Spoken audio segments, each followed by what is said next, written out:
Siapa sih petaninya yang tidak ingin hasil panennya meningkat tajam? Pastinya kita semua menginginkan hasil panen yang banyak kan? Dan dengan biaya yang serendah-rendahnya.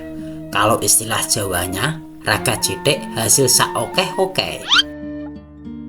Nah, peningkatan produktivitas tanaman padi tentu menjadi target kita semua petani. Oleh sebab itu, muncul kecenderungan untuk menggunakan pupuk sebanyak-banyaknya dengan harapan hasil panen akan meningkat dan banyak.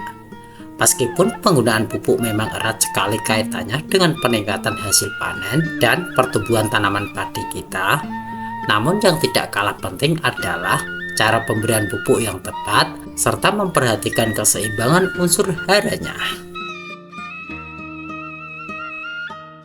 Pemberian pupuk yang asal banyak saja belum tentu baik ya sahabat, mengingat kandungan pupuk yang hilang percuma karena menguap atau ikut larut dalam air tanpa dimanfaatkan oleh tanaman, malah justru akan jadi pemborosan atau bahkan merusak kesuburan tanah. Jadinya ora untung malah tekor kan? Lalu pertanyaannya, gimana sih caranya memupuk padi yang tepat dan dengan modal yang serendah-rendahnya? Nah, simak terus videonya sampai selesai dan jangan lupa klik tombol like dan subscribe-nya terlebih dahulu. Pengumuman kanggo dulur tani kabeh, dalam rangka menuju 30.000 subscriber, kami akan mengadakan giveaway bibit padi unggul Inpari 32 sebanyak 15 kg untuk 3 orang pemenang. Kalau kamu ingin mengikuti giveaway dari kami, caranya sangat mudah sekali. Cukup like video ini dan subscribe channel Giarta Production, lalu bagikan video ini ke teman-teman petani yang lain, serta komen sebanyak-banyaknya di video ini. Pengumuman pemenang akan aku umumkan setelah channel ini sudah mencapai 30.000 subscriber. Pastikanlah kamu yang menjadi pemenang giveaway dari kami.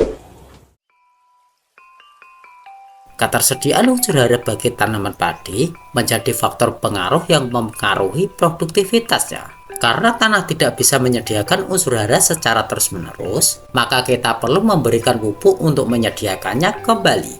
Budidaya tanaman padi memang membutuhkan banyak sekali pupuk, apalagi melihat masa panennya yang relatif cukup lama.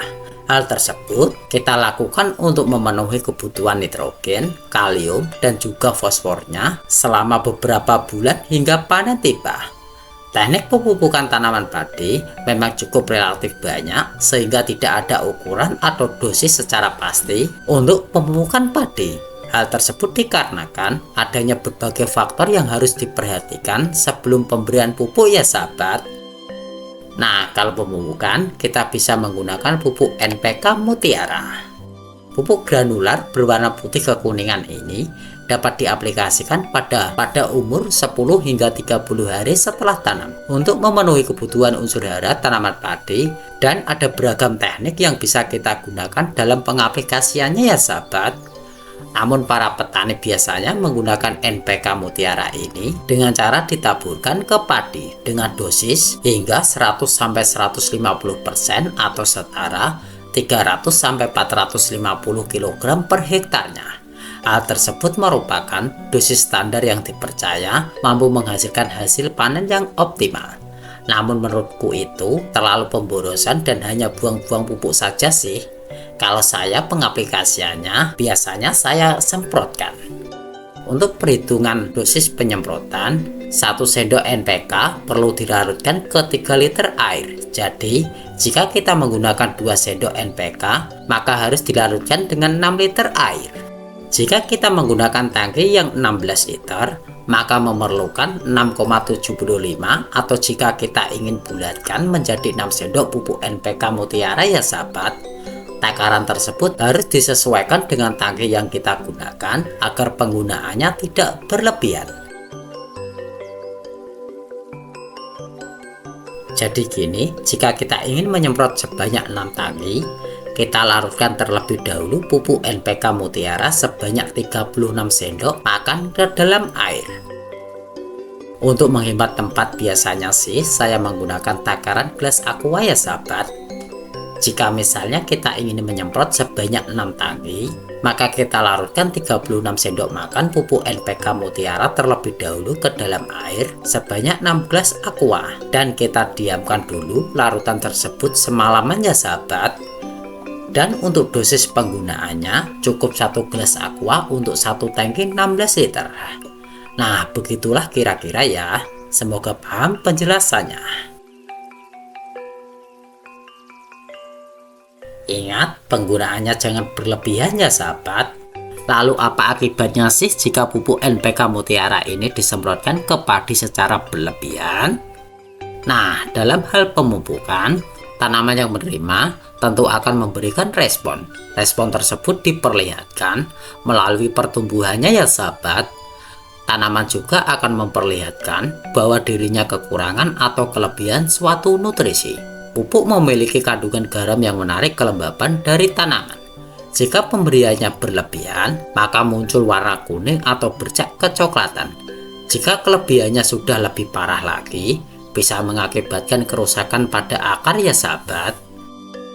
Gejala perubahan warna menjadi kuning atau kecoklatan muncul setelah beberapa hari bahkan minggu setelah penyemprotan. Setelah gejala tersebut muncul, akan terjadi kerusakan pada akar dan tanaman berubah menjadi layu. Gejala biasa yang mungkin tidak terpikirkan oleh kita bahwa itu merupakan tanda kelebihan suatu unsur adalah daun mengalami bercak kecoklatan seperti terbakar. Jika kita menemukan daun-daun padi kita yang seperti terbakar yang banyak, maka bisa dipastikan jika tanaman tersebut mengalami kelebihan pupuk, sehingga pemberiannya harus dihentikan ya sahabat. Jika tanaman telah memberikan sinyal tersebut, tapi kita tidak segera menghentikan penyemprotan pupuk NPK Mutiara, maka lambat laun pertumbuhannya akan terhenti atau mungkin sekedar tertinggal dari yang lainnya. Penggunaan pupuk yang berlebihan juga mengganggu mikroorganisme dalam tanah ya sahabat. Kondisi tersebut membuat tanah bersifat asam, bahkan tekstur tanahnya menjadi lebih keras, tidak gembur lagi, dan sulit untuk ditanami. Meskipun pupuk memiliki atau memegang peranan penting dalam pertumbuhan serta hasil pertanian kita, maka NPK Mutiara disemprotkan ke padi harus diberikan sesuai dengan dosis standar atau tidak berlebihan ya sahabat. Oh ya, untuk interval jarak penyemprotannya seperti biasa ya sahabat, 5-7 hari sekali sampai padi menjelang bunting. Nah, itu tadi ya pemupukan padi yang biasanya ditaburkan, kita coba semprotkan. Hasilnya sangat luar biasa loh. Kalau nggak percaya, coba buktikan sendiri. Semoga konten kali ini bermanfaat. Aku Eko, terima kasih sudah menonton hingga akhir. Dan salam sukses petani Indonesia.